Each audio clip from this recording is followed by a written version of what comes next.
Hello everyone, তোমরা সবাই কীরকম আছো? আমি অনেক ভালো আছি। তো সেদিন ছিল নববর্ষ, আর তার সঙ্গে আমাদের বাড়িতে ছিল গণেশ পুজো। তো আমার ব্লগটা ছাড়তে অনেক দেরি হচ্ছে, কারণ এডিট করার সময় থাকে না, সেটার জন্য। তো আমার সকালটা শুরু হয় চা দিয়ে। তো আমার মতো কারা কারা আছো অবশ্যই কমেন্ট করে বলো। সকাল সকাল স্নান করে নিয়ে আমাদের পূজার জোগাড়পত্র চলছে। তো প্রথমে ঘটগুলা জলে ভিজিয়ে রাখলাম। তো তারপর দোকানের সামনে ঝোলানোর জন্য ফুল দিয়ে আর আমের পল্লব দিয়ে একটা কি বলে সেটাকে, আমিও সেটা ঠিকঠাক করে জানি না। আর এটা হলো আমাদের গণেশ পুজোর ডেকোরেশন। তো কেমন হয়েছে কমেন্টে নিশ্চয়ই বলবে। তো তারপর গণেশ পূজার জন্য পায়েস রান্না করা হয়েছিল, আর করা হয়েছিল লুচি।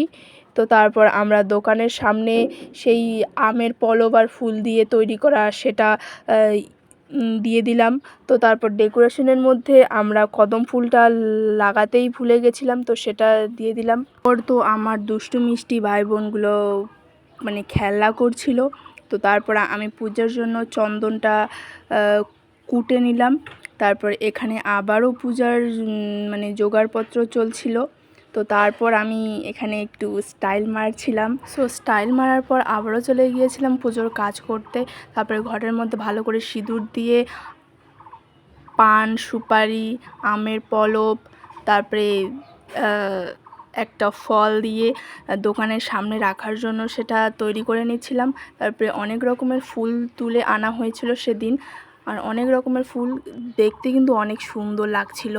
তারপরে এগুলো হলো ফল, এগুলো পুজোর ফল প্রসাদ দেওয়ার জন্য। এটা হলো ঘটের জন্য রেডি করা হয়েছে। তারপরে আমি একটু ফুলগুলো নিয়ে স্টাইল মারছিলাম আবারও। তো ব্রাহ্মণের আসার কথা ছিল 10টার দিকে। তো ব্রাহ্মণ মশাই এত দেরি করছিল, তো সবারই খিদে পাচ্ছিল। তো একটু চা খেয়ে নিলাম সবাই মিলে। তারপরে এটা হলো ফাইনাল লুক আমাদের গণেশের। গণেশ ঠাকুরটা কিন্তু অনেক সুন্দর হয়েছিল। তো তারপর শেষমেশ 2-2:30টার দিকে তারপরে ব্রাহ্মণ আসলো। তারপরে পুজো হচ্ছে। পুজোটা কিন্তু ভালোভাবেই কেটে গিয়েছিল, অনেক সুন্দরভাবে। পুজো হতে হতে প্রায় 40 মিনিট লেগে গিয়েছিল। তো তোমাদের নববর্ষটা কীরকম করে কাটলো আমাকে অবশ্যই কমেন্টে বলবে। আর আমার তো নববর্ষটা অনেক ভালো কেটেছে। তো আমাদের বাড়িতে পুজো, তো সবাই তো জানোই, সবার বাড়িতে পুজো থাকলে কত মজা হয়। তো গণেশ পুজোর সঙ্গে সঙ্গে আমাদের বাড়িতে যজ্ঞ হবে।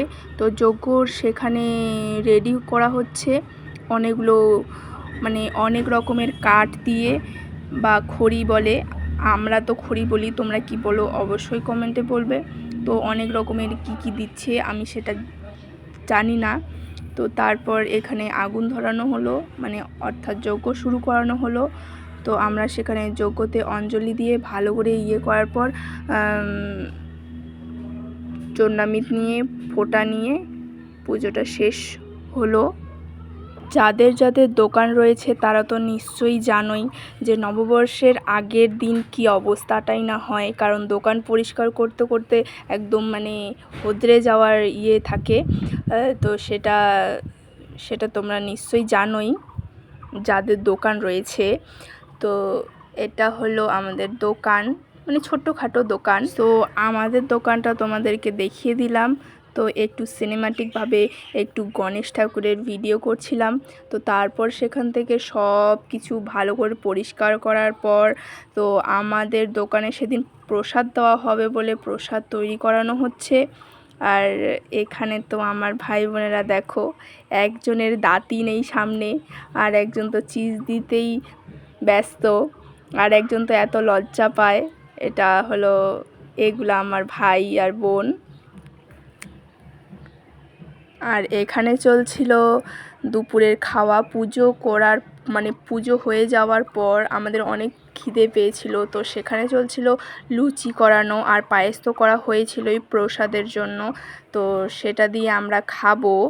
তো তারপর আমরা 3জন মিলে একটু ঢঙ্গি করে নিলাম, অর্থাৎ স্টাইল মেরে নিলাম। তো তারপর তো আমরা সবাই মিলে দুপুরের খাওয়াটা কমপ্লিট করে নিলাম। তারপরে দোকানের সামনে আমরা প্রসাদগুলো তৈরি করে নিচ্ছি সবাইকে প্রসাদ দেওয়ার জন্য। এই যে এগুলা হলো আমাদের সেদিনকার ছিল মেনু, অর্থাৎ একটা লাড্ডু, একটা সাদা মিষ্টি আর ফল আর একটু পায়েস, সিম্পলের মধ্যে করা হয়েছিল। তো এটাই ছিল। আর তারপর হলো আমরা রাত্রের বেলা গণেশ ঠাকুরকে নিজের আসনের মধ্যে বসিয়ে দিলাম। দেখো কি সুন্দর লাগছিল। তো আজকের ভিডিওটা এতটাই। তো আমার ভিডিওর যদি তোমাদেরকে ভালো লেগে থাকে অবশ্যই কমেন্ট করে বলবে, আর নতুন হয়ে থাকলে সাবস্ক্রাইব করবে, লাইক করবে, শেয়ার করবে। ধন্যবাদ। বাই।